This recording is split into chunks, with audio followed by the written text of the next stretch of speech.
मेरे लाडले, मेरी लाडली बहनों की, प्यारे भाइयों की, सभी पद विक्रेताओं की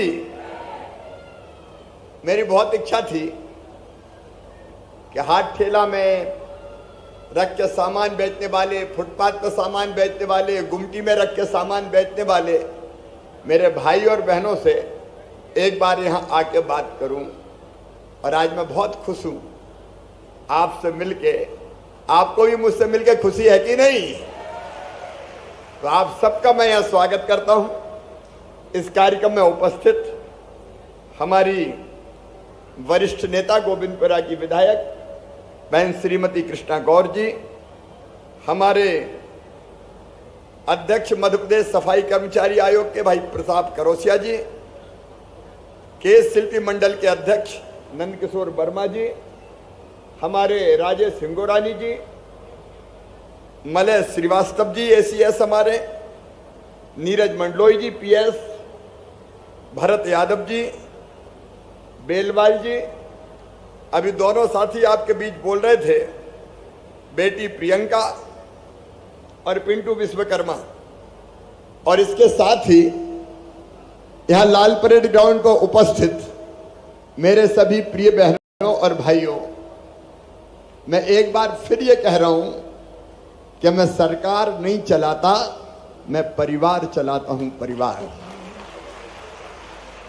और मेरे परिवार हैं आप सब। ये मेरी बहनें बैठी हैं, ये मेरे भाई बैठे हैं, मेरे भांजे हैं, मेरी भांजियां हैं। मैं तुम्हारे लिए मुख्यमंत्री थोड़ी हूं भाई, बीच में व्यवधान पैदा मत करो, मुझे जनता से बात करने दो। मैं तुम्हारे लिए मुख्यमंत्री नहीं हूं। मैं तो वहीं बैठो, अभी मैं बाद में ऐसे में डिस्टर्ब हो जाएगा। वहीं बैठो, पहले बात पूरी हो जाए उसके बाद लूंगा। अपने अपने जगह बैठे रहेंगे सब। अच्छा, एक बात बताओ मुझे कि मैं आपको मुख्यमंत्री लगता हूं कि भैया? मैं तो भैया हूं और बेटा बेटियों का मामा हूं। तो ये अपना परिवार है, इतना बड़ा परिवार, और परिवार का मैं मुखिया हूं। तो मेरी ड्यूटी है आपके सुख और दुख का ध्यान रखना। कैसे आपकी जिंदगी सुखी हो, कैसे आप आगे बढ़ते रहें, कैसे परेशानियां दूर हो, इसकी चिंता करना मेरा फर्ज है, मेरा धर्म है। और मैं आपका विश्वास दिलाता हूं, हम क्यों गरीब रहे भाई? क्या केवल गरीब रहने के लिए हम पैदा हुए? क्या हम केवल आंसू बहाने के लिए पैदा हुए? मैं आपके साथ हूं। आज संकल्प करो कि हम गरीब नहीं रहेंगे। हम गरीब नहीं रहेंगे। हम मेहनत करेंगे और हम धन कमाएंगे, पैसा कमाएंगे। आपकी सुविधाओं के लिए कई तरह की योजना हमने बनाई। अब इतनी मेरी बहनें बैठी है, इनमें से लाडली बहना कौन कौन है? जरा हाथ उठाओ जिनको लाभ मिल रहा है। देखो कितनी मेरी लाडली बहनाएं बैठी है। मेरी बहनों, मैंने सोचा कि भाई मुख्यमंत्री है तो बहनें 1500 के लिए क्यों परेशान हो? अरे जरूरत पड़ जाए तो हाथ फैलाना पड़ते थे। बेटा बेटी कोई चीज मांग ले, जरूरी कोई चीज दिलाना हो तो हमारे पास पैसे नहीं रहते थे। और इसलिए मैंने तय किया मेरी बहनों कि मेरे रहते हुए मेरी बहनों को हाथ ना फैलाना पड़े, इसलिए मैंने बना दी लाडली बहना योजना। और तय किया कि 1000 रुपया हर महीना खाते में डालूंगा। अब 1000 नहीं, अब बढ़ा के कर दिए 1250 रुपया। अरे इस पे जोर से ताली बजाओ ना। कोई भाषण थोड़ी दे रहे हो, अपन तो गप लगा रहे हैं। और सुनना, तुम्हारे भाई का ऐलान, पैसे का इंतजाम और कर रहा हूं। जैसे ही होगा बढ़ा के कर दूंगा 1500 रुपया, और पैसे का इंतजाम होगा तो बढ़ा के करूंगा 1750 रुपया, और इंतजाम होगा तो बढ़ा के करूंगा 2000 रुपया, और इंतजाम करूंगा, पैसे की जुगाड़ कर रहा हूं, और होगा तो 2250 करूंगा, फिर और व्यवस्था करूंगा 2500 करूंगा, फिर 2750 करूंगा, और फिर बाद में कितने करूंगा? अरे जोर से बोलो। नहीं रहेंगे गरीब, नहीं बहाएंगे आंसू, अपने परिवार की स्थिति ठीक करेंगे, ताकि अपने बच्चे भी सुखी रह सके, अपने बच्चे भी आनंद से प्रेम से जिंदगी जी सके। बोलो ये होना चाहिए कि नहीं? भाई ये देश हमारा भी है, ये धरती हमारी भी है, ये संसाधन हमारे लिए भी है। कांग्रेस ने बरसों तक शोषण किया, गरीब को गरीब ही रहने दिया, कभी आगे नहीं बढ़ने दिया। लेकिन मेरी बहनों भाइयों, मैं तुम्हारा हिस्सा तुमको देके रहूंगा, तुम्हारा अधिकार तुमको देके रहूंगा। ये क्रांति है, सामाजिक क्रांति है जो तुम्हारा भाई कर रहा है। एक तरफ ऐसी योजना बना के अपनी बहनों के खाते में पैसा डालना, किसान के खाते में पैसा डालना, दूसरी तरफ एक बात और सुन लो, गांव से आए हो चाहे शहर से आए हो, अपने भाई का संकल्प मध्य प्रदेश की धरती पर किसी गरीब को बिना जमीन के नहीं रहने दूंगा, रहने की जमीन का पट्टा तो दूंगा। बोलो सबके पास होना चाहिए कि नहीं?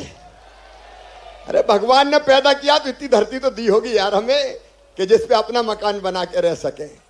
और अब एक बात और सुनना, जिनके पास कच्ची झोपड़ी है, रहने के पक्के मकान नहीं है, बरसात आती टप टप टप टप पानी चूता है, बच्चों का सोना मुश्किल हो जाता है।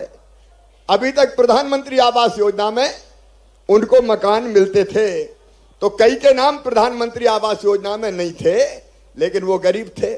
और इसलिए मेरे बहनों और भाइयों, उनके लिए मैंने बना दिया अब मुख्यमंत्री आवास योजना। अभी फार्म भरने पंचायत में, गांव में ही भरा रहे हैं। भाई भराएंगे, शुरू हो गए कि नहीं?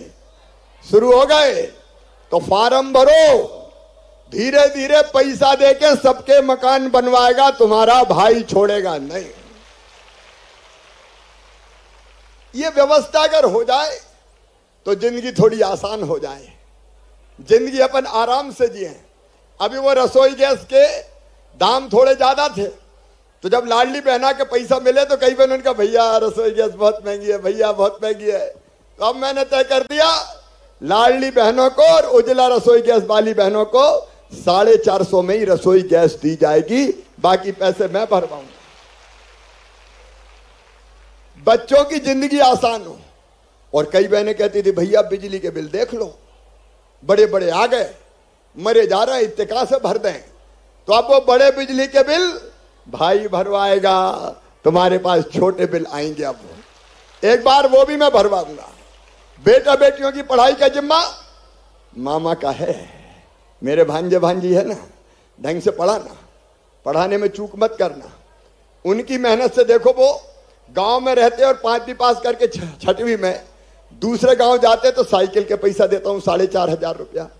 8वीं पास करके 9वीं में जाते तो फिर साइकिल के 4,500 रुपया देता हूं। 12वीं में अगर वो अच्छे नंबर लाते हैं तो मामा लैपटॉप के लिए 25,000 रुपया देता है, लैपटॉप के 25,000 अभी दिए कई बच्चों। और अब अपने गांव के स्कूल में 12वीं में वो पहले नंबर पे आएंगे, एक बेटा एक बेटी, उनको मामा स्कूटी दिलवाएगा, अभी दिए मैंने। और अब एक नहीं 3 को दिलवाऊंगा, 3 बेटा 3 बेटियों को। ये काय के लिए मैं कर रहा हूं? बच्चों में होड़ लग जाए पढ़ने की, और खूब मेहनत से पढ़े। यार मामा स्कूटी दिलवाएगा तो पढ़ाई करो, और वो पढ़ाई अच्छी करेंगे तो बड़े बन जाएंगे। सही बात है कि नहीं? कई बार तुम भी कहती हो ना, बेटा ये मत कर, चॉकलेट दूंगी, चॉकलेट, टॉफी दूंगी, कुल्फी दिला दूंगी। तो मैं इनका बेटा बेटी परोड़े, तो मैं लैपटॉप दिलाऊंगा, तो मैं स्कूटी दिलाऊंगा। गरीब के बेटा बेटी भी पढ़ना चाहिए कि नहीं? उनको भी पढ़ना चाहिए। मेरी बहन, पढ़ाओ बच्चों को। अगर वो मेडिकल इंजीनियरिंग कॉलेज में भी गए तो उनकी फीस चाहे कितनी भी हो, 10 लाख 12 लाख रुपया साल भी होगी, तो वो फीस तुम्हें नहीं भरना। कौन भरवाएगा? अरे जोर से बोलो, कौन भरवाएगा? मामा भरवाएगा। चिंता मत करना, अपने बच्चे डॉक्टर बने, इंजीनियर बने। कांग्रेस ने पाप किया, मेडिकल की डॉक्टरी की पढ़ाई अंग्रेजी में कर दी। अब बताओ, अपने बच्चे अंग्रेजी जानते हैं क्या? नहीं जानते, तो अपने बच्चे पीछे रह जाते थे। और इसलिए मैंने तय कर दिया, कि मेडिकल की पढ़ाई हो चाहे इंजीनियरिंग की पढ़ाई हो, अब हिंदी में होगी, हिंदी में। अरे कल्लू पन्ना धन्नू मुन्ना जम्मन, तेरे बेटा बेटी भी डॉक्टर बने रे, क्या बड़े लोगों के ठेका है डॉक्टर बनने का? अपन जमाना बदल देंगे, जमाना बदल देंगे अपन। हमारे बच्चों में भी तो बुद्धि और अकल है, तो हमारे बच्चों को भी आगे बढ़ना चाहिए। तो ये अपनी जिंदगी बनाने का अभियान चल रहा है मेरे बहनों भाइयों। और वैसे ही ये पथ विक्रेता योजना, पीएम स्ट्रीट वेंडर और सीएम स्ट्रीट वेंडर पथ विक्रेता योजना, ये इसलिए बनाई कि हम छोटे छोटे काम करते हैं, सब्जी भाजी बेचते हैं, फल का ठेला लगाते हैं, चाय की दुकान लगाते हैं, छोटा मोटा किराना बेचते हैं, खाने का सामान बेचते हैं, अलग अलग तरह की चीजें बेचते हैं। तो कितनी परेशानी होती थी पैसे में। अगर जरूरत पड़े कि 1000 रुपया की जरूरत है तो सब्जी भाजी खरीद के हाथ ठेला में बेचेंगे, तो पैसे की जरूरत पड़े तो कौन के पास जाना पड़ता था? ब्याज पे जो पैसा देते हैं उनके पास जाना पड़ता था। और ब्याज पे पैसा देने वाला 100 रुपया देता था तो महीने में 125 रुपया वापस मांगता था। सही बात है कि नहीं? अब जितने कमाओ सब ब्याज में ही दे दो, कैसे जिंदगी चलेगी भाई? और इसलिए मेरे प्रिय बहनों और भाइयों, ये बात तय की, एक तो बनी प्रधानमंत्री स्ट्रीट वेंडर योजना, प्रधानमंत्री जी ने बनाई। एक बनी मुख्यमंत्री स्ट्रीट वेंडर योजना, मैंने बनाई। और प्रधानमंत्री स्ट्रीट वेंडर योजना में 10,000 रुपया का लोन बैंक देता है और उसको वापस करने की गारंटी हम लेते हैं, गारंटी देने की जरूरत नहीं है। और उसके बाद अगर 10,000 रुपया वापस कर दें तो फिर 20,000 रुपया मिलते हैं। फिर 20,000 रुपया अगर वापस कर दें तो फिर 50,000 रुपया बैंक से मिल जाते हैं। ये योजना इसलिए बनाई कि धीरे धीरे हम अपनी कमाई बढ़ा के छोटी दुकान से अपनी दुकान को बड़ी दुकान कर लें, ताकि हम लगातार आगे बढ़ते जाएं। देखो मेरे बहनों और भाइयों, पैसा पैसे को कमाता है, पैसा पैसे को कमाता है। अगर पैसा होते हैं और हम अपनी दुकान कोई और सामान खरीदते और बेचते हैं तो थोड़ा मुनाफा होता है, उसमें से बचा बचा के हम अपनी दुकान बड़ी कर सकते हैं, हम अपना काम धंधा बड़ा कर सकते हैं। और यहाँ कई बहनें ऐसी है कि जिनने अपनी आमदनी बढ़ा के साल भर में 1 लाख रुपया से ज्यादा कर दी है, 1 लाख रुपया से ज्यादा कर ली। तो मैं चाहता हूं हमारी सारी बहनें, हमारे सारे भाई जो फुटपाथ पर सामान बेचते हैं, वो धीरे धीरे अपने काम धंधे के माध्यम से अपनी बड़ी दुकान बना लें और ज्यादा पैसा कमाएं, ताकि सुख से जीवन जी सकें। देखो मैं इसलिए मुख्यमंत्री नहीं हूं कि मुख्यमंत्री की कुर्सी पर बैठ के आराम करता रहूं। मैं मुख्यमंत्री इसलिए हूं कि आपकी जिंदगी में कैसे हम और ज्यादा खुशियां ला सकें, और इसके लिए ये काम धंधा अपना चलेगा तो हम आगे बढ़ते रहेंगे।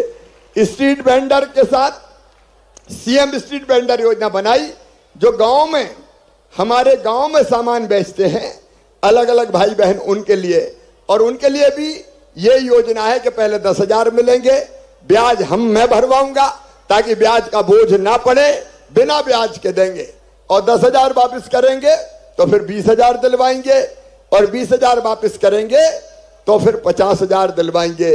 लेकिन आज आपके बीच में मैं ये फैसला भी कर रहा हूं कि अगर 50,000 वापस कर देंगे तो बिना ब्याज के 1 लाख रुपया भी दिलवाए जाएंगे,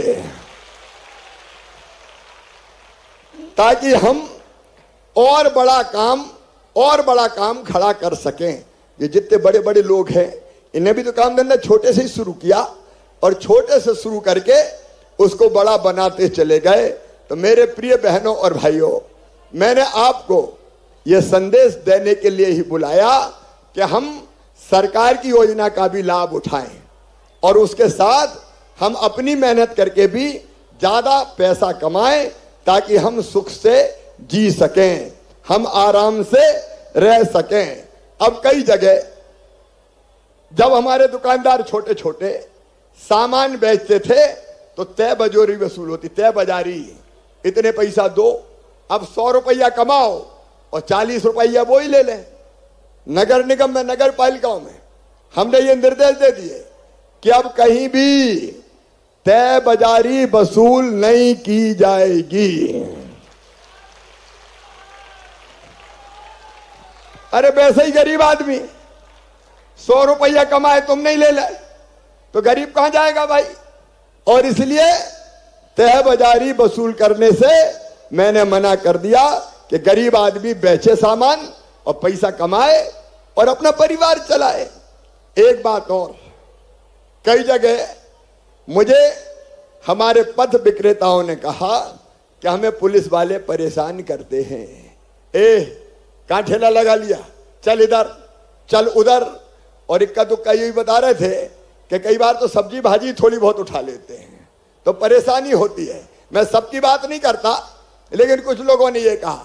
और इसलिए अब एक फैसला अपन और कर रहे हैं, गांव में और शहर में जितने ये सामान बेचने वाले सड़क पे हैं उन सबके परिचय पत्र बनाए जाएंगे, आइडेंटिटी कार्ड। अरे भाई अपन भी तो इंसान है, अपन कोई ऐसे थोड़ी अरे गरे के इधर वाले ने कहा उधर चल, उधर वाले ने कहा इधर चल। अरे हम भी इज्जत से जिएंगे यार, गरीब की भी तो इज्जत होती है मेरे बहनों और भाइयों, गरीब की भी इज्जत होती है।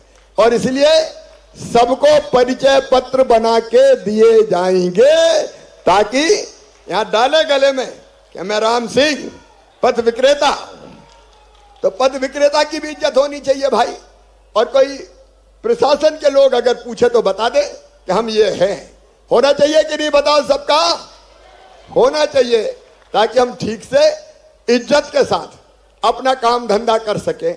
कई जगह शहरों में परेशानी होती है, यहां ठेला नहीं रख सकते, वहां नहीं लगा सकते, यहां सामान नहीं रख सकते।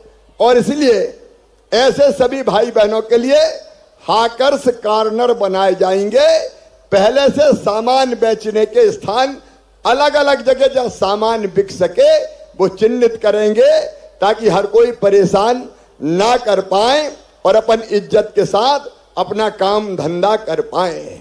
मेरे बहनों और भाइयों, आपकी जिंदगी बदलने का अभियान है ये, ताकि आप सुख से जी सकें।